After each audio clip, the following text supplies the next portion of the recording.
ആകാശവാണി. നമസ്കാരം. പ്രാദേശിക വാർത്തകൾ വായിക്കുന്നത് അരവിന്ദ്.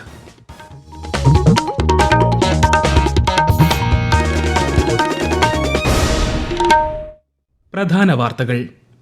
രാജ്യത്ത് കഴിഞ്ഞ 8 വർഷങ്ങൾക്കിടയിൽ 11 ബില്യൺ ക്യൂബിക് മീറ്ററിലധികം വെള്ളം സംരക്ഷിക്കാൻ സാധിച്ചിട്ടുണ്ടെന്ന് പ്രധാനമന്ത്രി നരേന്ദ്രമോദി. ലോകം നേരിടുന്ന സുപ്രധാന വെല്ലുവിളികളിലൊന്നാണ് പഴയ തുണിത്തര മാലിന്യമെന്നും മൻ കി ബാത്തിൽ പരാമർശം. ലഹരി വിരുദ്ധ ബോധവൽക്കരണ നിർദ്ദേശങ്ങൾ സ്കൂളുകളിൽ അടുത്ത അധ്യയന വർഷം മുതൽ നടപ്പാക്കുമെന്ന് വിദ്യാഭ്യാസ മന്ത്രി വി ശിവൻകുട്ടി. സംസ്ഥാനത്തെ സമ്പൂർണ്ണ മാലിന്യമുക്ത തദ്ദേശ സ്വയംഭരണ സ്ഥാപനങ്ങളുടെ പ്രഖ്യാപനം മന്ത്രി എം ബി രാജേഷ് നിർവഹിച്ചു. വ്രതശുദ്ധിയുടെ ദിനരാത്രങ്ങൾക്ക് പരിസമാപ്തി കുറിച്ച് ചെറിയ പെരുന്നാളിനെ വരവേൽക്കാനൊരുങ്ങി നാടും നഗരവും. IPL ക്രിക്കറ്റിൽ സൺറൈസേഴ്സ് ഹൈദരാബാദിനെതിരെ ഡൽഹി ക്യാപിറ്റൽസിന് 164 റൺസ് വിജയലക്ഷ്യം. വാർത്തകൾ വിശദമായി. ലോകം നേരിടുന്ന സുപ്രധാന വെല്ലുവിളികളിലൊന്നാണ് പഴയ തുണിത്തരങ്ങളുടെ മാലിന്യമെന്ന് പ്രധാനമന്ത്രി നരേന്ദ്രമോദി. പ്രതിമാസ റേഡിയോ പ്രഭാഷണ പരിപാടിയായ മൻ കി ബാത്തിന്റെ 120ാം പതിപ്പിൽ സംസാരിക്കുകയായിരുന്നു അദ്ദേഹം. തുണിത്തരങ്ങളുടെ പുനഃചംക്രമണം വെറും 1% താഴെയാണെന്ന കണ്ടെത്തലിൽ പ്രധാനമന്ത്രി ആശങ്ക പ്രകടിപ്പിച്ചു. कई संस्थाएं आजकल सर्कुलर फैशन ब्रांड को पॉपुलर बनाने में जुटी हैं। हरियाणा का पानीपत टेक्सटाइल रिसाइकलिंग के ग्लोबल हब के रूप में उभर रहा है। बेंगलुरु भी इनोवेटिव टेक्स सॉल्यूशंस से अपनी एक अलग पहचान बना रहा है। तमिलनाडु का तिरुपुर वेस्ट वाटर ट्रीटमेंट और रिन्यूएबल एनर्जी के माध्यम से टेक्सटाइल वेस्ट मैनेजमेंट में जुटा हुआ है. ലോകമെമ്പാടും യോഗയെയും പരമ്പരാഗത ഇന്ത്യൻ വൈദ്യശാസ്ത്രത്തെയും കുറിച്ചുള്ള ജിജ്ഞാസ വർദ്ധിച്ചു വരികയാണെന്ന് പ്രധാനമന്ത്രി പറഞ്ഞു. യോഗ ജീവിതത്തിന്റെ ഭാഗമാക്കണമെന്നും ഭാരതം മനുഷ്യരാശിക്ക് നൽകുന്ന വിലയേറിയ സമ്മാനമാണ് യോഗയെന്നും അദ്ദേഹം പറഞ്ഞു. അന്താരാഷ്ട്ര യോഗ ദിനത്തിന് ഇനി 100 ദിവസത്തിൽ താഴെ മാത്രമാണുള്ളതെന്ന് ഓർമ്മിപ്പിച്ച ശ്രീ മോദി ഈ ദിവസം യോഗയുടെ മഹോത്സവമായി മാറിയെന്നും പറഞ്ഞു. ഖേലോ ഇന്ത്യ പാരാ ഗെയിംസിൽ മികച്ച പ്രകടനം കാഴ്ചവെച്ച കായിക താരങ്ങൾക്ക് മൻ കി ബാത്തിൽ പ്രശംസ. പഞ്ചഗുസ്തിയിൽ സ്വർണ്ണ മെഡൽ നേടിയ മലയാളി താരം ജോബി മാത്യു തനിക്കെഴുതിയ കത്തിന്റെ പ്രസക്ത ഭാഗം പ്രധാനമന്ത്രി മൻ കി ബാത്തിൽ പങ്കുവച്ചു. പ്രധാനമന്ത്രിയുടെ പരാമർശം ഏറെ പ്രചോദനം നൽകുന്നതാണെന്ന് ജോബി മാത്യു ആകാശവാണി വാർത്തകളോട് പറഞ്ഞു. 2028 ലോസ് ഏഞ്ചൽസിൽ നടക്കാനിരിക്കുന്ന പാരാലിമ്പിക്സിലേക്ക് നമ്മുടെ രാജ്യത്തിന് വേണ്ടിയിട്ട് ഒരു മെഡൽ നേടുവാനുള്ള പരിശ്രമത്തിലാണ്. അതിന്റെ തുടക്കം എന്ന നിലയിൽ സെക്കൻഡ് ഖേലോ ഇന്ത്യ പാരാ ഗെയിംസിൽ പാരാ പവർ ലിഫ്റ്റിംഗ് വിഭാഗത്തിൽ 65 കിലോയിൽ ഞാൻ കേരളത്തിന്റെ ചരിത്രത്തിലെ ആദ്യത്തെ ഗോൾഡ് മെഡൽ നേടുകയുണ്ടായി. നമ്മുടെ ആദരണീയനായിട്ടുള്ള പ്രൈം മിനിസ്റ്റർ നരേന്ദ്രമോദിജി ഇന്നേ ദിവസം നടത്തിയ മൻ കി ബാത്തിൽ എന്റെ പേര് പരാമർശിച്ചതിൽ ഞാൻ അങ്ങേയറ്റം സന്തോഷവാനാണ്. തീർച്ചയായിട്ടും എനിക്ക് കായിക താരം എന്നുള്ള നിലയിൽ അത് വലിയ പ്രചോദനമാണ്. മലയാളിയും പ്രശസ്ത റാപ്പറുമായ ഹനുമാൻ കൈൻഡിന്റെ ഗാനങ്ങളിലൂടെ പരമ്പരാഗത ആയോധന കലകൾ ലോകശ്രദ്ധ പിടിച്ചുപറ്റിയതിനെക്കുറിച്ചും മൻ കി ബാത്തിൽ പരാമർശമുണ്ടായി. രാജ്യത്ത് കഴിഞ്ഞ 8 വർഷങ്ങൾക്കിടയിൽ പുതുതായി നിർമ്മിച്ച ജലാശയങ്ങൾ, കുളങ്ങൾ, ജല റീചാർജ് സംവിധാനങ്ങൾ എന്നിവയിലൂടെ 11 ബില്യൺ ക്യൂബിക് മീറ്ററിലധികം വെള്ളം സംരക്ഷിക്കാൻ സാധിച്ചിട്ടുണ്ടെന്ന് മൻ കി ബാത്തിൽ പ്രധാനമന്ത്രി പറഞ്ഞു. വേനൽ അവധിക്കാലം ക്രിയാത്മകമാക്കണമെന്നും കുട്ടികളോട് പ്രധാനമന്ത്രി ആഹ്വാനം ചെയ്തു. ലഹരിയുടെ ഉന്മൂലനത്തിന് പൊതുസമൂഹത്തിന്റെ ഇടപെടൽ അനിവാര്യമാണെന്ന് മുഖ്യമന്ത്രി പിണറായി വിജയൻ. ലഹരി വ്യാപനം തടയാൻ തിരുവനന്തപുരത്ത് വിളിച്ച യോഗത്തിൽ സംസാരിക്കുകയായിരുന്നു അദ്ദേഹം. ഓരോ മേഖലയിലുള്ളവർക്കും ലഹരി വ്യാപനം തടയാനുള്ള പുതിയ നിർദ്ദേശങ്ങൾ നൽകാനാകുമെന്നും മുഖ്യമന്ത്രി പറഞ്ഞു. ഇതിന്റെ പിന്നില് സാമൂഹിക മാനസിക കാരണങ്ങൾ കൂടി ഉണ്ടാവുന്നുണ്ട്. അപ്പൊ ഇവയെ വേരോടെ അറുത്തു മാറ്റുന്നതിന് ഭരണ നടപടികൾക്കൊപ്പം സാമൂഹികമായ ഇടപെടലുകൾ വേണ്ടതായിട്ടുണ്ട്. അത് എങ്ങനെയൊക്കെ ആവണം, ഇത് നമുക്ക് കൂട്ടായി ആലോചിച്ച് കണ്ടെത്താനാവണം. അതിനുള്ള ക്രിയാത്മക നിർദ്ദേശങ്ങൾ ഉണ്ടാവുക എന്താണ് ഉദ്ദേശിക്കുന്നത്. ലഹരി വിരുദ്ധ ബോധവൽക്കരണവുമായി ബന്ധപ്പെട്ട് ചേർന്ന യോഗത്തിൽ ചൂണ്ടിക്കാട്ടിയ നിർദ്ദേശങ്ങൾ സ്കൂളുകളിൽ അടുത്ത അധ്യയന വർഷം മുതൽ നടപ്പാക്കുമെന്ന് മന്ത്രി വി ശിവൻകുട്ടി. ഇക്കാര്യങ്ങൾ പ്രായോഗികമാക്കാനായി പൊതുവിദ്യാഭ്യാസ വകുപ്പ് പ്രത്യേക കലണ്ടർ തയ്യാറാക്കും. സ്കൂളുകളിൽ വിദ്യാർത്ഥികളുടെ മാനസികാരോഗ്യം മെച്ചപ്പെടുത്തുന്നതിനായി short term, mid term, long term പദ്ധതികൾ നടപ്പാക്കുമെന്നും വിദ്യാഭ്യാസ മന്ത്രി അറിയിച്ചു. ലഹരിക്കെതിരെ കേരള പോലീസ് നടപ്പാക്കുന്ന ഓപ്പറേഷൻ ഡി ഹണ്ടിന്റെ ഭാഗമായി 140 കേസുകൾ കൂടി രജിസ്റ്റർ ചെയ്തു.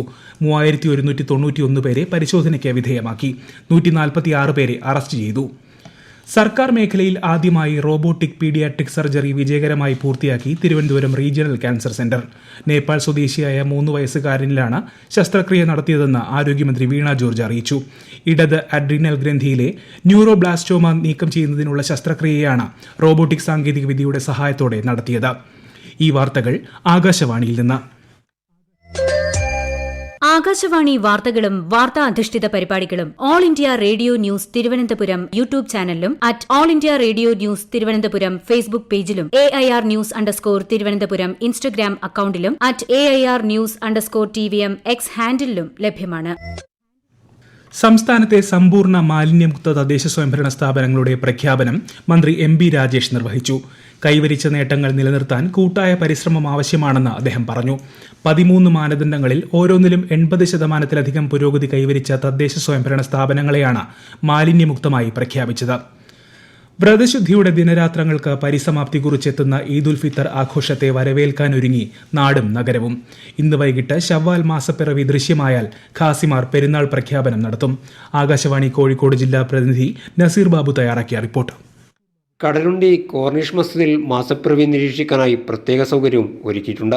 അതേസമയം പെരുന്നാൾ മുന്നൊരുക്കങ്ങൾക്കായി വിപണികൾ സജീവമാണ്. വസ്ത്രങ്ങൾ വാങ്ങാനും ഭക്ഷ്യവസ്തുക്കൾ വാങ്ങാനും വലിയ തിരക്കാണ് അനുഭവപ്പെടുന്നത്. കുട്ടികൾ കൈകളിൽ മൈലാഞ്ചി ചുവപ്പിന്റെ നിറച്ചാർ തണിയും. പെരുന്നാൾ ദിനത്തിൽ മസ്ജിദുകൾ കേന്ദ്രീകരിച്ചും പൊതുയിടങ്ങളിലും ഈദ്ഗാഹുകൾ നടക്കും. കോഴിക്കോട് ബീച്ചിൽ രാവിലെ ഈദ്ഗാഹ് നടക്കും.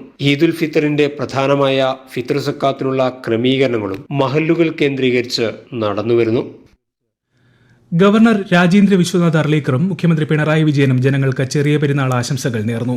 കനിവും സാഹോദര്യവും ഈദ് ആഘോഷത്തിൽ മാത്രമല്ല ജീവിതത്തിലും മാർഗദീപമാകട്ടെയെന്ന് ഗവർണർ ആശംസിച്ചു. പരസ്പര വിശ്വാസത്തിലും സാഹോദര്യത്തിലും ഊന്നിയ സാമൂഹിക ബന്ധങ്ങളുടെ തിളക്കമാണ് ഈദ് ആഘോഷങ്ങളുടെ സവിശേഷതയെന്ന് മുഖ്യമന്ത്രി പിണറായി വിജയൻ പറഞ്ഞു. IPL ക്രിക്കറ്റിൽ സൺറൈസേഴ്സ് ഹൈദരാബാദിനെതിരെ ഡൽഹി ക്യാപിറ്റൽസിന് 164 റൺസ് വിജയലക്ഷ്യം. ഇന്നത്തെ രണ്ടാം മത്സരത്തിൽ രാജസ്ഥാൻ റോയൽസ് ചെന്നൈ സൂപ്പർ കിങ്സിനെ നേരിടും. രാത്രി 7:30 ഗുവാഹത്തിയിലാണ് മത്സരം. കേരളത്തിൽ നിന്നുള്ള MPമാർ വഖഫ് നിയമ ഭേദഗതി ബില്ലിനെ പിന്തുണയ്ക്കണമെന്ന കേരള കാത്തലിക് ബിഷപ്പ് കൌൺസിലിന്റെ പ്രസ്താവനയെ സ്വാഗതം ചെയ്യുന്നതായി BJP സംസ്ഥാന അധ്യക്ഷൻ രാജീവ് ചന്ദ്രശേഖർ. മുനമ്പത്തെ ജനങ്ങളുടെ പ്രശ്നങ്ങൾ പരിഹരിക്കേണ്ടത് എല്ലാവരുടെയും കടമയാണെന്നും അദ്ദേഹം ന്യൂഡൽഹിയിൽ മാധ്യമങ്ങളോട് പറഞ്ഞു. തെക്കൻ കുരിശുമല തീർത്ഥാടനത്തിന് തിരുവനന്തപുരത്ത് കൊടിയേറി. നെയ്യാറ്റിൻകര രൂപത ബിഷപ്പ് വിൻസെന്റ് സാമുവൽ പതാക ഉയർത്തിയതോടെയാണ് തീർത്ഥാടനത്തിന് തുടക്കമായത്. ഔപചാരിക ഉദ്ഘാടനം മന്ത്രി GR അനിൽ അല്പസമയത്തിനകം നിർവഹിക്കും. കൊച്ചി വിമാനത്താവളത്തിലെത്തിയ ശ്രേഷ്ഠ ബസേലിയോസ് ജോസഫ് കാത്തോലിക്ക ബാവയ്ക്ക് ഹൃദ്യമായ സ്വീകരണം. അദ്ദേഹത്തെ സഭയിലെ മെത്രാപ്പോലിത്തമാരും വൈദികരും ജനപ്രതിനിധികളും വിശ്വാസികളും ചേർന്ന് സ്വീകരിച്ചു. ലെബനനിൽ ഈ മാസം 25-നായിരുന്നു കാത്തോലിക്ക ബാവയുടെ സ്ഥാനാരോഹണ ചടങ്ങ്. തിരുവനന്തപുരം പേട്ടയിൽ ട്രെയിൻ തട്ടി മരിച്ച നിലയിൽ കണ്ടെത്തിയ IB ഉദ്യോഗസ്ഥ മേഘയുടെ വീട് കേന്ദ്ര സഹമന്ത്രി സുരേഷ് ഗോപി സന്ദർശിച്ചു. പത്തനംതിട്ട കോന്നിയിലെ മേഘയുടെ വീട്ടിലെത്തിയ അദ്ദേഹം കുടുംബവുമായി സംസാരിച്ചു. വേഗത്തിലുള്ള അന്വേഷണം ഉറപ്പാക്കുമെന്നും വിട്ടുവീഴ്ച ഉണ്ടാകില്ലെന്നും കേന്ദ്ര സഹമന്ത്രി പറഞ്ഞു. 56ാമത് CISF സ്ഥാപക ദിനാഘോഷങ്ങളുടെ ഭാഗമായി സംഘടിപ്പിക്കുന്ന 6553 കിലോമീറ്റർ ദൈർഘ്യമുള്ള സൈക്ലത്തോൺ റാലി നാളെ കന്യാകുമാരിയിൽ സമാപിക്കും. CISF IG ജോസ് മോഹൻ തിരുവനന്തപുരത്ത് വാർത്താ സമ്മേളനത്തിൽ അറിയിച്ചതാണ് ഇക്കാര്യം. നാളെ തിരുവനന്തപുരം തുമ്പ വിക്രം സാരാഭായ് സ്പേസ് സെന്ററിൽ സൈക്ലത്തോണിന് സ്വീകരണം നൽകും.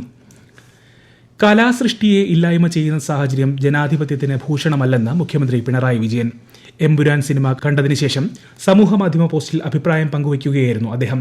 സിനിമ കലാസൃഷ്ടിയാണെന്നും അതിന്റെ ഉള്ളടക്കത്തെ തിരുത്തിക്കുന്നത് വിജയമല്ലെന്നും പ്രതിപക്ഷ നേതാവ് VD സതീശൻ പ്രതികരിച്ചു. ചരിത്രം വളച്ചൊടിച്ച് നിർമ്മിക്കുന്ന സിനിമ പരാജയപ്പെടുമെന്ന് BJP സംസ്ഥാന അധ്യക്ഷൻ രാജീവ് ചന്ദ്രശേഖർ പറഞ്ഞു. പ്രധാന വാർത്തകൾ വീണ്ടും. രാജ്യത്ത് കഴിഞ്ഞ 8 വർഷങ്ങൾക്കിടയിൽ 11 ബില്യൺ ക്യൂബിക് മീറ്ററിലധികം വെള്ളം സംരക്ഷിക്കാൻ സാധിച്ചിട്ടുണ്ടെന്ന് പ്രധാനമന്ത്രി നരേന്ദ്രമോദി. ലോകം നേരിടുന്ന സുപ്രധാന വെല്ലുവിളികളിലൊന്നാണ് പഴയ തുണിത്തര മാലിന്യമെന്നും മൻ കി ബാത്തിൽ പരാമർശം. ലഹരി വിരുദ്ധ ബോധവൽക്കരണ നിർദ്ദേശങ്ങൾ സ്കൂളുകളിൽ അടുത്ത അധ്യയന വർഷം മുതൽ നടപ്പാക്കുമെന്ന് വിദ്യാഭ്യാസ മന്ത്രി വി ശിവൻകുട്ടി. സംസ്ഥാനത്തെ സമ്പൂർണ്ണ മാലിന്യമുക്ത തദ്ദേശ സ്വയംഭരണ സ്ഥാപനങ്ങളുടെ പ്രഖ്യാപനം മന്ത്രി MB രാജേഷ് നിർവഹിച്ചു. വ്രതശുദ്ധിയുടെ ദിനരാത്രങ്ങൾക്ക് പരിസമാപ്തി കുറിച്ച് ചെറിയ പെരുന്നാളിനെ വരവേൽക്കാനൊരുങ്ങി നാടും നഗരവും. IPL ക്രിക്കറ്റിൽ സൺറൈസേഴ്സ് ഹൈദരാബാദിനെതിരെ ഡൽഹി ക്യാപിറ്റൽസിന് 164 റൺസ് വിജയലക്ഷ്യം. പ്രാദേശിക വാർത്തകൾ കഴിഞ്ഞു. അടുത്ത വാർത്താ പ്രക്ഷേപണം രാത്രി 7:25.